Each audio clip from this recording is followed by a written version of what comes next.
Okay.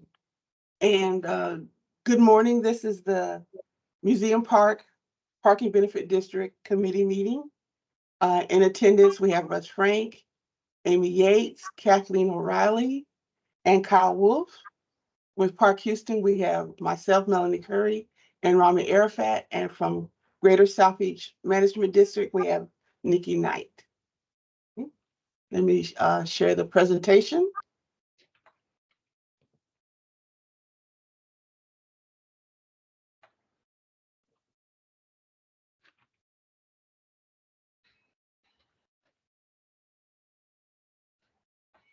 Can you all see the presentation?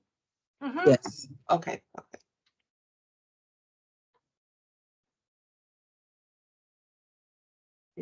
We'll begin with a financial update, look at the compliance and meter transactions, discuss project proposals, and then have an open forum. We don't have any minutes to approve because we didn't have a forum, we didn't have a quorum in January. We'll start with the financial update. Oh, excuse me, and Maria's traveling, so that's why she's not here this morning. No worries. Okay. Right now we're projecting that the gross revenue for the year is projected to be 608, almost 609,000. And after the deduction of the threshold of 524,000, we expect to have a shareable revenue of 85,000, with the PBD share being approximately 51,000. Probably the rodeo is really going to have a good impact. I remember last year we had a real big jump during the rodeo and that spring break.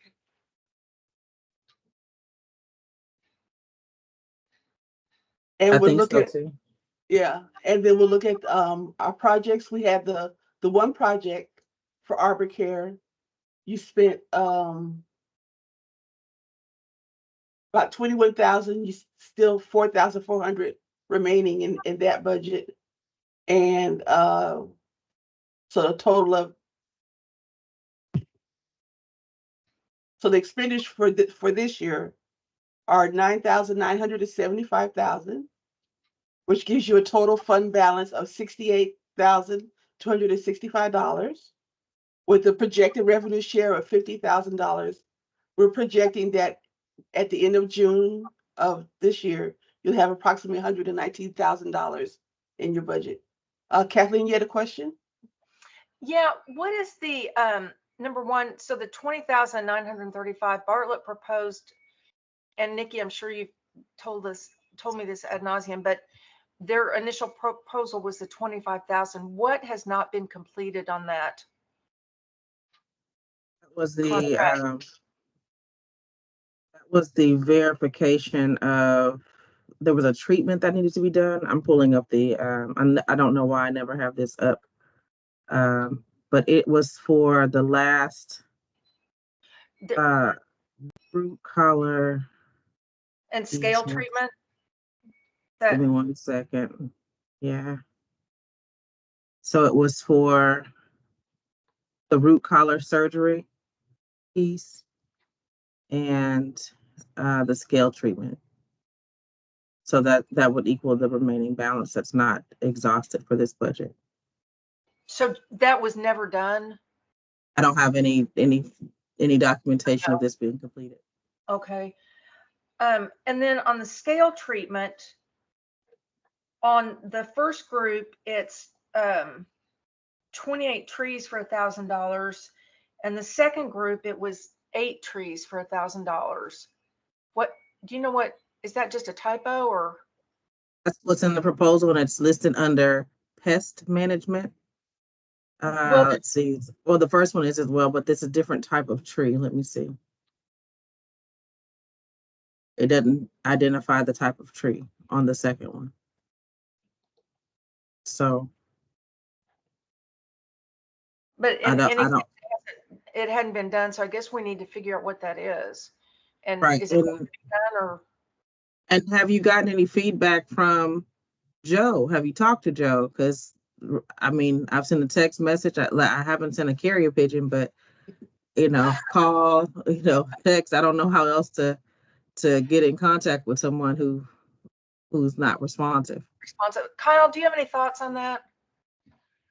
So Nikki, I did actually run into Joe in the park. I believe it was last Tuesday, and I kind of asked him. I said, "Hey, is there anything I can do to help move things along with the parking benefit district, or what's up?" And he said that he knows he has outstanding things for you. He said he needs to just, his quote was, swallow the frog and get to you. That he's really embarrassed, basically, that he hasn't been able to get back in touch, but he's been short like 3 people, and so he's hired another person that is supposed to be, that was supposed to start, I guess, at the last week and this week, and it's relieving him of some of the duties he's been having to do. So that's kind of the only update I've got on that. Now, he does have a standing meeting here at the park with our forestry team in the afternoons on the second Tuesday of every month.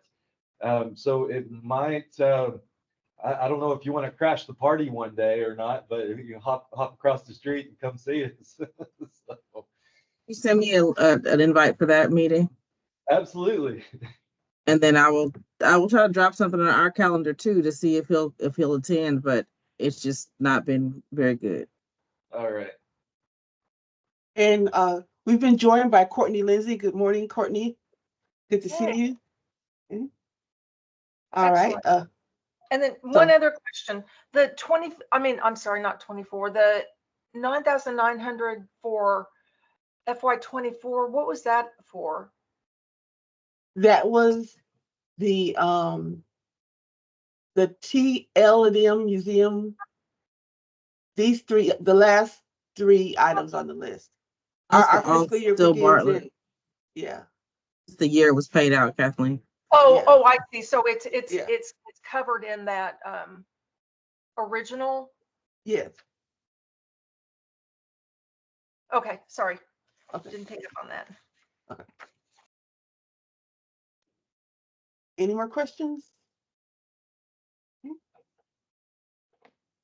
Looking at our meter and permit revenue, pretty consistent between 40 and 50,000. January was 43,261.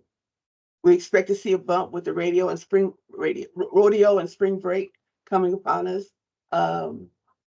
Meter transactions are remaining around 13,000 per month, and the average transaction is ranging from 332 to 321. So everything's been fairly consistent. Expired meter citations picked up a little bit in December, and we maintained the level at 107 for January. Melanie, what incidents of people simply not paying are you seeing? People not paying, Or is that and just especially those construction workers. We sneak up on them when we catch them. Yeah. Thank you.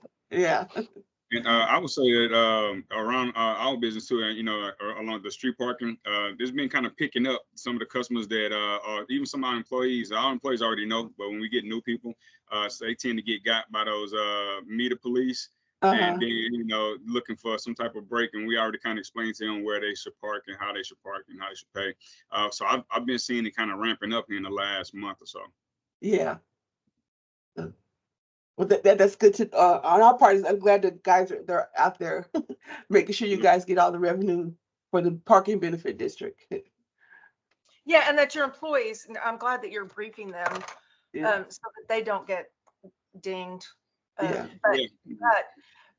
Yeah, it's the enforcement or not the compliance effort has been very helpful, Melanie. Okay, I will definitely pass that on to the team. Thank you. They're great. Yeah. Now we're talking about the project proposals. You emailed something to everyone last night, Kathleen, our RFP draft. Yeah, and I don't know if I probably should have just sent that to Nikki first and maybe Kyle to review it. And because we had talked last time about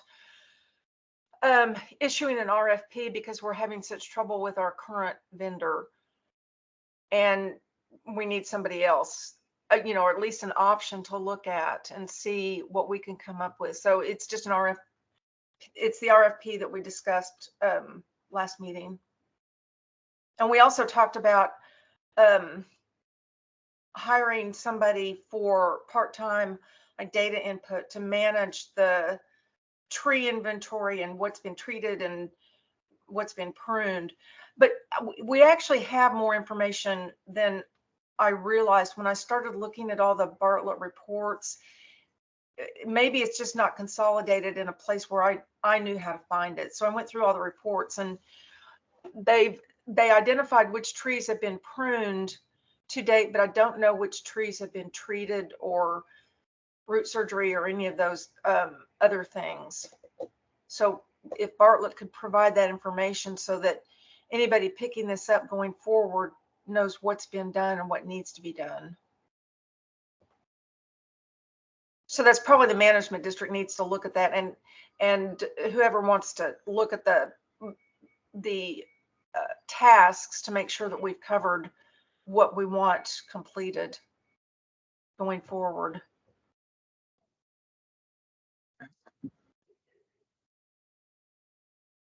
So, I'm not sure everybody did have an opportunity to review the RFP. Do you guys want to review and give Kathleen feedback for in the March meeting and decide if you want to move forward with the RFP? Or I think we can give her feedback before the March meeting. That way, when we get to the March meeting, we can vote on it. okay, Is that okay with everybody? That sounds good. Does Sure, it go ahead. require a vote? yeah. Or is that the management district? Because the management district will be the actual. Well, wouldn't we have to make sure we're all good with this is the direction we're going to go, I guess? I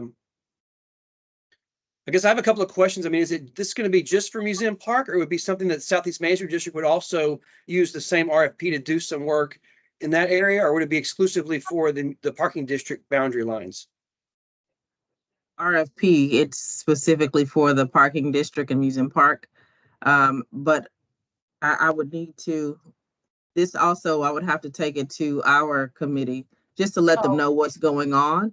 And if they want to expand it, it would be something that I think would be beneficial. But for now, the way it's written is specifically for Museum Park and the Parking Benefit District. Kathleen did a really good job of giving the project limits and very detailed about the expectations for the type of work and quality of work that's expected. So I think everybody should take a look at it and kind of provide your feedback. I'm using track changes for anything that I have, and I'll send it back out to the group with any notes that I have. Thank you, Nikki. You're welcome. And to your question, Russ, this is just for Museum Park, for the Parking Benefit District. And I think if Nikki, I don't want to speak for you, but my guess in the way she does business is that if the management district wished to expand it, they would have a separate contract with whoever they chose. Most Is that likely, right? yes. That would most likely be the case because it's a different funding source. We may not have to have a different, we would have to have a different task order or work order, of course, but it could possibly be managed under one contract, and the task orders would be separated by Museum Park and the parking benefit dollars versus the district's general fund. Yeah, that would be a good way Right-of-way to fund. manage it too. Do we have an expected budget for this type of work? Are we putting out this RFP and just seeing what kind of costs come back to us? Or do we have something in mind that it'll take $25,000 or $10,000 or whatever to do this work? That's a good question, Amy. Nikki, do you remember what the first survey cost that they did for SWA? Or Kyle, do you remember? It wasn't, it was about $25,000, I think. Roughly, it was Yeah. roughly 25. I think I was gonna say the same thing, but now we're also talking about, well, 25,000 was what I had in my mind, but if we want to have a buffer or a cushion or contingency for any other work that comes out of this initial work, I would say we would probably need to do 30. And also the initial survey was just for Caroline. And I Correct. think they identified 200 something, or maybe 500, I don't know, a lot of trees. But what we're asking for this time is to survey Calumet and Crawford and make recommendations for work. So this is just the initial step. What do we have out there and what needs to be done with it? And then if on the Bartlett scope, the initial scope, I sure wish Joe would tell us what his thinking is on what remains to be done, and then what needs to be done in the future, and which trees have been treated. I just don't know. But in answer to your question, Amy, I would say, yeah, Nikki, it may be up to 50 since we're doing 2 streets. And that was for the median and for the right of way. So the streets between the sidewalk and the curb. I mean, the trees between the sidewalk and the curb. So I guess I have What? I'm Go sorry. ahead, Russ. I was just saying, I mean, I think we do need to have an assessment. I think the trees are what make the neighborhood very beautiful. We want to make sure we have all that, but I want to make sure this is maybe the first step of kind of seeing, I guess, what's out there to know what our longer term plan would be, I guess, for some of that stuff. Because I don't think we should spend all the money we have on this right away. We should kind of have it take time over, and have other resources to do other things also in the neighborhood. Well, and that's the way the RFP is written, that Okay. we will, the goal is for whoever the successful firm is, creates a management plan. And in that management plan, they will specify we will do X percentage of trees every year, so that we're spending a limited budget on the arbor. But, when you look at the Caroline Street Promenade, the trees on Caroline were valued at $1.6 million 5 years ago. So they're one of our primary assets. So I don't want to undervalue and underspend on them. But I agree that we don't want everything to go to in that one direction. But let's see what it will cost to survey it and then treat annually going forward, and then define the other projects that we would like to complete. Does anybody have a different idea? No, I agree, Kathleen. I Thanks. agree. I just think if there are other projects that, committee members want to bring forth, let's start doing that ASAP so that we can have a specific allocation in line for, 20-30% for arbor care, and then the other percentage for other projects. We just need to line those out and make sure that we're clear on how we want to do a budget allocation. And there are some things, of course, that we cannot project, but I think having those ideas or a rolling set of ideas will help us to move forward with addressing some other items in the community. Absolutely. Yeah, I think one thing specifically that I think will be beneficial, we pretty much the only like busy business with a lot of car traffic on that corner, Central and Sophomore, and sometimes those cars be speeding through there, and we've seen more than 2 cars get hit by the trains or collide with trains over the last 3 years. And while it's never been like a fatal accident, it's almost like a plastic bumper car type situation, but it could be bad. And so I think that if we just kind of explore the idea of maybe putting a speed bump right there, so they have to slow down as they get ready to approach that stoplight, and don't speed through, it'll kind of help improve the safety of the drivers and the walking pedestrians. Russ, do you have any thoughts? Not to put you on the spot. Well, I was just going to say some of that are things my day job is I work at Metro, so some things can be Metro things there, and some of those signals are controlled by the city. And then other things you're talking about, how people do just speed down south more and things, some of that may need to be some other type of things like we've talked about in the neighborhood to slow cars down, some of those other kind of treatments and stuff like that. Not just on that corner, but just along the whole, certain Yeah. places on Southmore. Yeah.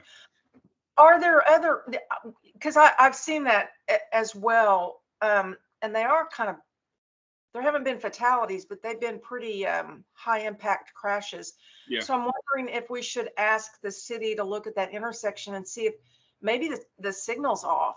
Because it looks like, frankly, that people just drive out in front of the train. I don't think, it doesn't look like the train hits the car. It looks like the car pulls out in front of the train. I mean, I haven't been there for any of those wrecks, but most of the time, when there are wrecks with a train, it's the train has the signal and people run the red lights or make an illegal turn is usually what happens at most intersections. It's very seldom been the Metro, the train's fault. It's usually someone else violating the signal. So if it's ways we can get people to notice the signal better or things like that might be, or not just be speeding, trying to run through the light and that kind of thing. So. Yeah, yeah, and that's why even though we have a stop sign right there, just the street up, it's still kind of like they still try to get as much speed as they can to try to get through that light, and then again, they just I don't know. It's like we see the train tracks, but it's just like they just bump a car at that thing and bounce off, and one of them almost got close to getting bumped into our gate on that corner.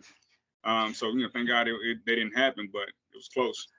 So Courtney, one additional thing, and that's just for the group at large, we do have, if we can get the city nudged to actually install them, we do have traffic calming islands that were the same that were installed at Caroline and Rosedale and have been so effective, planned for Caroline and Southmore. And I think that may help slow traffic because they're usually westbound is what I've observed. The vehicles are westbound, and that will help slow traffic. And maybe they'll see the no turn on red sign. So we'll ask the city to look at it, and maybe that's a reason to ask them to accelerate installation of those traffic calmings. That's a good point. I'm glad you brought that up. So do you guys want me to send a note to the city about taking a look at that intersection, or Russ, do you want to do I guess that? my question is, I don't know. I know we had given that whole list from the super neighborhood over to the city. I don't know whatever happened with all those intersections. It might be good if we just had an update on where they were with doing some of those improvements.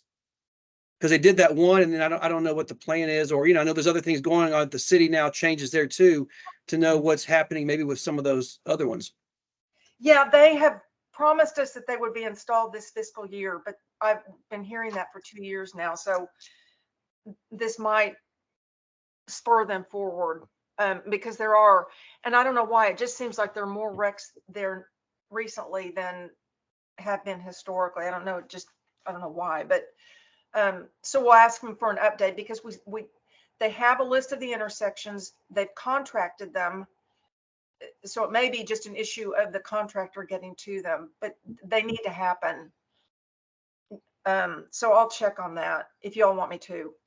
Yeah, and would you copy Maria and myself so we can we know internally who you're working with Yeah, for that and project? I'll copy Nikki as well, and then we'll let you guys know. Okay. Just so they don't feel like we're assaulting them with. And then if we need to do some other checks with Metro, we can, or like we mentioned, that could be another future project for the Parking Benefit District. If we needed some different signs or some other things in the future, we could, have that on a list of future projects or something to evaluate. And I just think a rolling list of possibilities needs to be created, and that as we go through some of the other components that are happening with construction and changes, whether with Metro, city, district, we are able to kind of find the synergy of those projects that we have on our list and be able to identify how we want to participate. So I think doing that will give us some visibility into what's possible, but also not step on the toes and fund something that another agency should be leading. So what are those projects? I don't know. We need to develop that list. If I had them today, you'd have them, but I don't have them. So we just need to, I don't know if we need to do it in a shared Google Sheets or Excel file or whatever, but we just need to drop those things in. And then we begin to build that list out accordingly.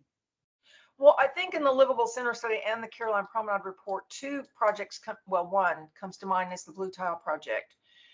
But to undertake that, which is very straightforward, we identify the intersections and just have them install them. But my concern with that is that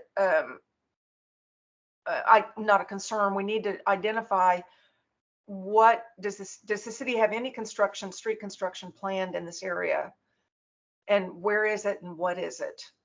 And that I don't know, and I always have a hard time nailing that down. I think that's something that we can either talk to Patrick Wynn about or as someone from Public Works to understand what their capital improvement plan is for the area. My last conversation with them was not about street work. It was more about trail work. So I can ask Patrick to submit that to us and to give us some insight. Perfect.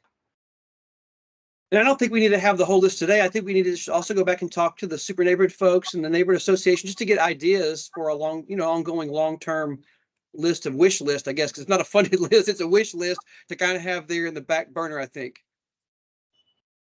Yeah, I agree. But I at this point, let's have an ideal list. So I'd be curious, an ideal list to launch. Okay, here's super neighborhood. This is what, and neighborhood association and museum district association. This is what we've talked about as potential ideas. What do you think? So I'd be interested to hear from Amy and Kyle what their thoughts are.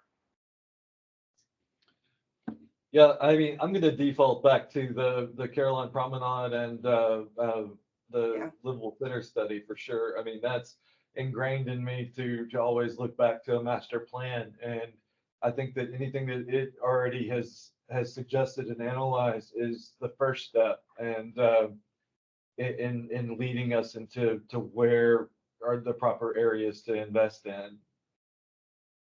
And I agree. I would say that's our well of project ideas. And then we use the conversations with the super neighborhood and the neighborhood association to say what among these are your immediate priorities and get that kind of feedback as opposed to going with them like kind of like an open blank wall to say, fill up this list for us. It'll be all over the place if we do Right. that. I agree.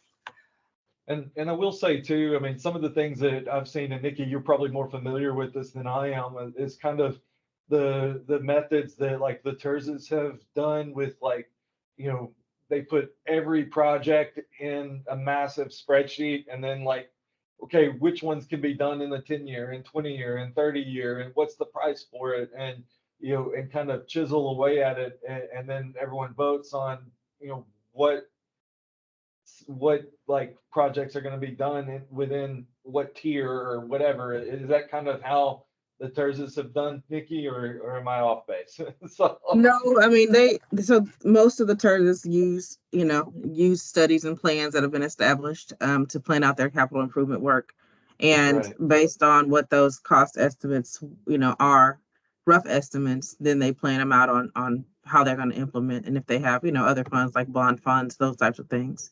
Okay. I think, and I'm in agreement that we use the Livable Center study and the planning and pre-design effort as a baseline, but I think that there may be some things that are immediate that people are seeing every single day that we might want to add to the list as well.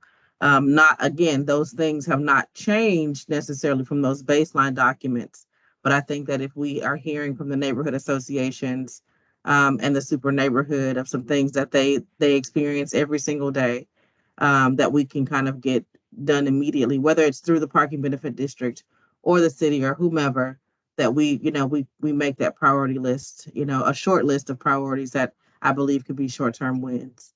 So that's just my perspective. So What are you referring to, Nick? Oh, go ahead, Kyle. well, I just was curious, and maybe Melanie can help answer this, or Maria when she's available again. But like, how have some of the other parking benefit districts engaged like the public that they serve? I mean, are there,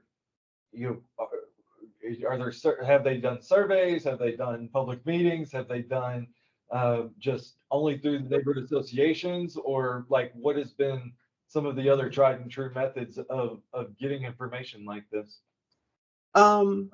For Washington, one of the board members, he's the president of Rice Military.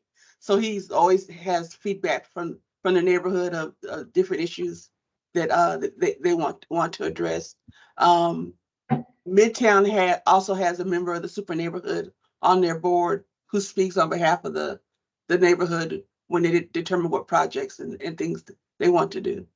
Okay, So it's usually we have people who are on the super neighborhood and they speak on behalf of. They don't usually go back and do surveys.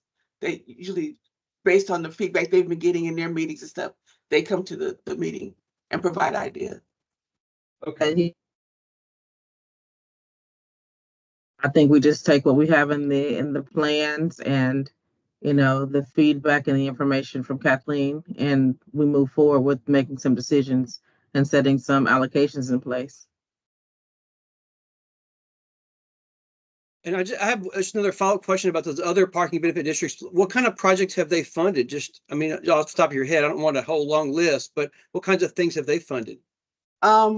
Washington, are you familiar with the WOW Roundabout? Yes. They're currently doing the rehab for that. They've done bike racks, and they provide funding for HPD overtime security during special events. Midtown has provided extra noise officers to monitor the noise within the district. They're doing some art meters, and they're funding a B-cycle station. Okay, thanks.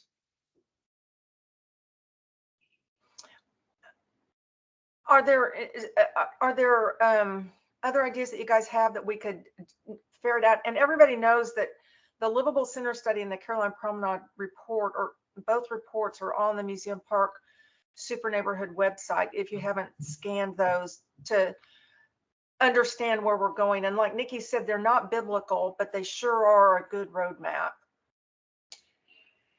to help us move forward. And another thing that was recommended in both of those was treatment of the esplanades themselves, not just arbor care, but upgrading the esplanades. And poor Iris Clausen Davis, who was with the city of Houston and is now with Herman Park Conservancy, I sent her both reports and Kyle and asked for their guidance on, if you were to incorporate these into the park, what would you do? What comes to mind first and foremost to upgrade these esplanades? Because I think that's one of the things that gives Museum Park a sense of place and a sense of well-being. So I'm interested to see what the Conservancy has to say. And we can't ask them to, they've got their hands full, of course, but if there's a gut reaction from that group as to what direction we should take, I think that would be very helpful to guide this group. I don't know what you guys think, but I thought it was a useful question to ask them, and I appreciate their generosity with their time to take a look at it. You know, to see do we need to hire a detailed, do we need to craft a detailed design, or do we just need a good landscape improvement or soil improvement, green space improvement effort managed by, directly, not, hate to say it, but not shared with other people. And so that somebody can really attend to these esplanades and bring them up to the standard that they should be for Houston's museum district. That was just one thought I had. So that might be another future project. I know, Nikki, you had a good idea about creating like a Google Doc and everybody could put their comments into it as they review the current proposal, and then maybe create like a project list that you guys could collaborate in between meetings. I think, to your point, Kathleen, those are the types of things that, give context. And so we'll know that conversation has happened And then if something comes back, then we're able to say, you know, the parking benefit district can do X, Y, and Z, or the district can do X, Y, and Z, Herman Park can do. We'll be able to identify our partners and how we can best get things accomplished. So I can start that list. I can send a link out today for everybody, but you know, I think that's our baseline. We take what we have from the Livable Center study, from the planning pre-design effort, put those items into a list of priorities. I say let's keep them, let's not have a laundry list, right? Let's probably put them in categories, of course, street, you know, landscaping, whatever the case may be, safety improvement, give them categories. And this is just off the cuff. I'm not, you know, I don't have this planned out in my head, but just thinking through how we give ourselves a list of categories, and we can use what's in the study or not, but give ourselves, you know, 3 to 5 projects within each one of those categories that we can see ourselves participating in, leading, or making strong suggestions to other agencies to get completed. Sounds great. Yeah, I agree.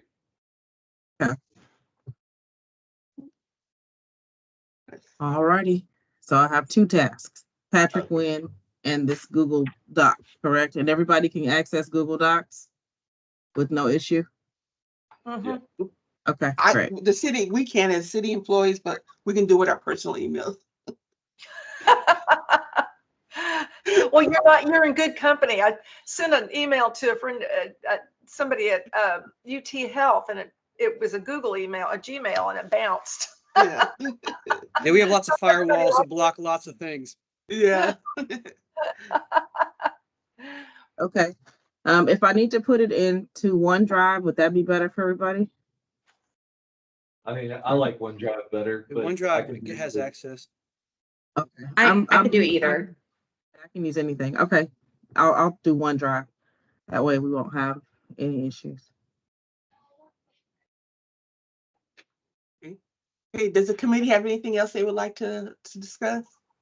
No, just in summary, I will reach out to the city and ask them to take a look at the crash data for that intersection and see if there's something that can be done ASAP. Okay. There was our meeting schedule. We changed it to give me the new recurring dates so I can make sure, because I have 3 meetings at the same time. So I just want to make sure that I'm not in 2 of them right now, which is perfectly fine. This was more important. This is the third Friday, right? I had to look at the calendar. Third Friday. No, this at is 9 the a.m. Friday at 9 a.m. Okay. Okay. Okay. And then I was looking at our agreement, our interlocal with the city. It's a 5-year agreement. We started in 2019. Is there something we need to do for extension purposes, Melanie, or what is it that we need to handle? Okay, Because we'll be nearing that timeline. I'll check with Mario on that. So I'm just checking the dates. It's the 3rd or the 4th Friday of the month, or does that make a difference? Oh, is it 4th? Okay, what's today? Yeah, today's the 4th Friday, isn't it? Yes, So I'm it's sorry. 4th Friday. 4th Friday at 9 a.m. Yeah. 4th Friday. Okay. Gotcha. If you all don't have anything else, do we have a motion to adjourn? So moved. Second. Okay. All right. Thank you, guys. Bye. Thank Thanks, you. everybody. Have a Thank great you. day. It's good to see everybody. Right. Have a good Good weekend. weekend. Enjoy the gorgeous weather. Bye-bye. Bye. All right.